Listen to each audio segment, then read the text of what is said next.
Bokaro steel plant में लगातार हो रही घटनाओं को लेकर सबसे बड़ा खुलासा हुआ है, जहां पिछले 2 सालों से प्लांट का सेफ्टी ऑडिट रिपोर्ट झारखंड सरकार के बोकारो कारखाना निरीक्षक कार्यालय को प्राप्त नहीं हुआ। ऐसा बोकारो जिले के उप मुख्य कारखाना निरीक्षक का कहना है। बोकारो स्टील प्लांट को हर साल सेफ्टी का ऑडिट कराना है, लेकिन पिछले 2 सालों से सेफ्टी का ऑडिट नहीं किया गया है। साथ ही कारखाना निरीक्षक के जांच रिपोर्ट में चौंकाने वाला खुलासा भी हुआ है, जिसमें पाया गया कि बोकारो स्टील प्लांट के प्रबंधक स्किल्ड का काम अनस्किल्ड लेबर से कराया जा रहा है, जिससे दुर्घटनाओं की संख्या में इजाफा हुआ है। झारखंड सरकार के बोकारो जिले के उप मुख्य कारखाना निरीक्षक शिवानंद लागुरी की जांच रिपोर्ट में यह खुलासा हुआ है। उन्होंने कहा कि बोकारो स्टील प्लांट में लगातार घटनाएं हो रही है और पिछले 6 महीनों में कई घटनाएं घट चुकी है, जिसमें 2 की मौत भी हो चुकी है। ऐसे में बोकारो के सीजीएम कोर्ट में भी केस पहले दायर किया जा चुका है, जिसमें बोकारो स्टील प्लांट के 2 बड़े अधिकारी के खिलाफ दायर हुआ था। उन्होंने कहा कि बोकारो स्टील प्लांट में जांच करने के बाद पता चला कि सुरक्षा को ताक पर रखकर वर्कर से काम लिया जा रहा है, जहां ना तो सुरक्षा उपकरण दिया जाता है और ना ही पीपीई किट वर्करों को दिया जाता है। ऐसे में दुर्घटनाएं लगातार हो रही है। बोकारो स्टील प्लांट में विगत 6 महीनों में करीब 4 दुर्घटनाएं हुई है, जिसमें से 2 फेटल भी हुए हैं। और अभी हाल के 3-4 दिनों में भी घटनाएं हुई जिसमें भी फेटल हुए हैं।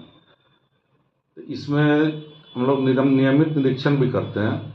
इसके अलावा दुर्घटना की जांच भी चल रही है। अभी उसका अभी तक कंक्लूजन निकला नहीं है, लेकिन विगत घटनाओं में जो 4 में से 2 में हम लोग सीजीएम कोर्ट में कंप्लेंट केस भी दर्ज कर चुके हैं।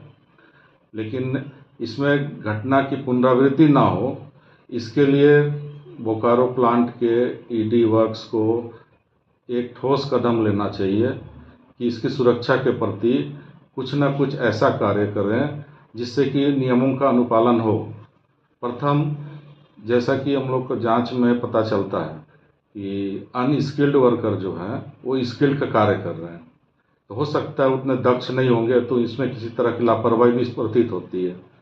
और इसके अलावा उनको जो कार्य के अनुरूप देना है पीपीज, व्यक्तिगत सुरक्षा उपकरण, वो भी कुछ कमी पाई गई है जांच के क्रम में, जिसके चलते अभी जैसे बर्निंग वाले मामले में जिसमें पीड़ित वर्कर की मृत्यु हो गई है, तो उनको यदि प्रॉपर पीपी एफआर सूट वगैरह दिया जाता तो गिरने के बावजूद भी वो कुछ हद तक बच सकते थे। तो इस तरह का प्रावधान देना चाहिए सबको सुरक्षा के रूप में। और विगत 2 वर्षों में इस कार्यालय में सेफ्टी ऑडिट की रिपोर्ट बोकारो स्टील प्लांट से अप्राप्त है। या तो उन्होंने कराया होगा, यहाँ जमा नहीं किए हैं, और यदि नहीं कराए हैं तो एक नोटिस हम लोग इधर से जारी करेंगे और नोटिस में तहत उनको सेफ्टी ऑडिट करने का, ऑन साइट इमरजेंसी प्लान बनाने का, ये सब निर्देश हम लोग देंगे।